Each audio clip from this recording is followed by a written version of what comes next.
Manchurian पकोड्यासाठी असं पहिला आधी कोबी हा कापून घ्यायचा उभा पातळ। आणि जर तुमच्याकडे जर सुरीने जर नसेल कापायचं, तुम्ही चॉपर असेल चॉपरने जरी बारीक असा कापला तरी चालेल। माझ्या हा असं पण छान मस्त वाटतं बघा पातळ कोबी पकोड्यासाठी। कोबी, कॉर्नफ्लॉवर 1 वाटी, मैदा 1 वाटी। कॉर्नफ्लॉवर आणि मैदा समानात घ्यायचे, म्हणजे दोन्ही सेम घ्यायचे। तांदळाचं पीठ छोटी वाटी घेतली आहे। मंचुरियन पकोड्याला चांगलं कुरकुरेपणा येण्याकरता तांदळाचं पीठ थोडंसं घेतलं आहे। बारीक ठेचून घेतलेली हिरवी मिरची, मिरची पावडर, अगदी थोडंसं काळी मिरी पावडर, मीठ, 1 चमचा सोया सॉस, खायचा कलर घेतला आहे, ऑप्शनल आहे। जो तुम्हाला जर काय पकोडा जर का तुम्हाला कलर जर पाहिजे असेल खायचा तरच तुम्ही घाला, जर नको असेल तर नाही घातला तरी चालेल, कारण का आपण घरगुती बनवत असेल तर नाही घातला तरी चालेल। तुम्हाला जर का पाहिजेच असेल, कोण पाहुणे असेल किंवा कोण असं वाटत असेल तर कलर पाहिजे त्याच्यामध्ये तरच घाला। आणि आता हे मिक्स करून घ्यायचं आहे। छोटं भांडं घेतलं आहे, छोटं पडते भांडं, मिक्स करायला नाही जमत आहे म्हणून मी हे भांडं चेंज करते। आता हे मिक्स झालं आहे पिठामध्ये, याच्यात मीठसुद्धा घातलेलं आहे।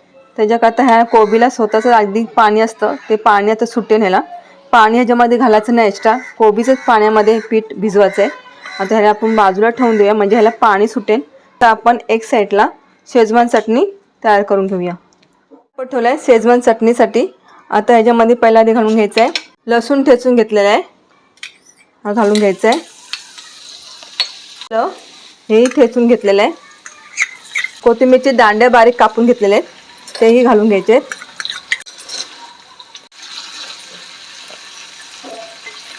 लसूण चांगला परतून घ्यायचा आहे, थोडंसं लाल होऊन द्यायचं आहे। आता ह्याच्यामध्ये बेडगी मिरची गरम पाण्यामध्ये भिजवून घेतले, त्यातल्या बिया काढून घेतल्या आणि मग बारीक पेस्ट करून घेतलेली आहे।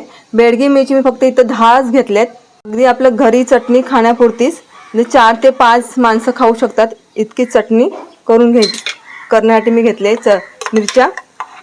सगळं मिक्स करून घ्यायचं आहे। टोमॅटो सॉस, सोया सॉस, चमचा विनेगर घेतला आहे, विनेगर, मीठ, थोडीशी साखर, काळी मिरी पावडर थोडीशी,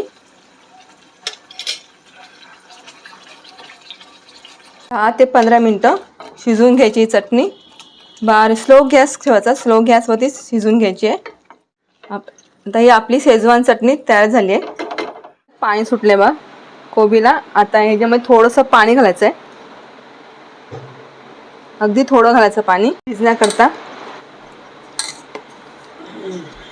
पाहू शकता पीठ आता आपलं तयार झालेलं आहे। पाणी अगदी थोडंसंच घालायचं आहे, जास्ती पाणी नाही घालायचं, कारण आपलं असं पातळ भजीसारखं असं करायचं नाही आहे।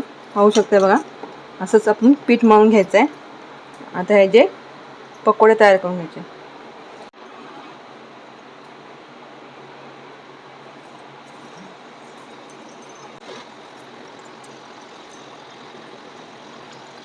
पकोडे फास्ट गॅसवरती तळून घ्यायचे। आता आपले हे पकोडे तयार झालेत, मंचुरियन पकोडे। आता हे आपण काढून घेऊया।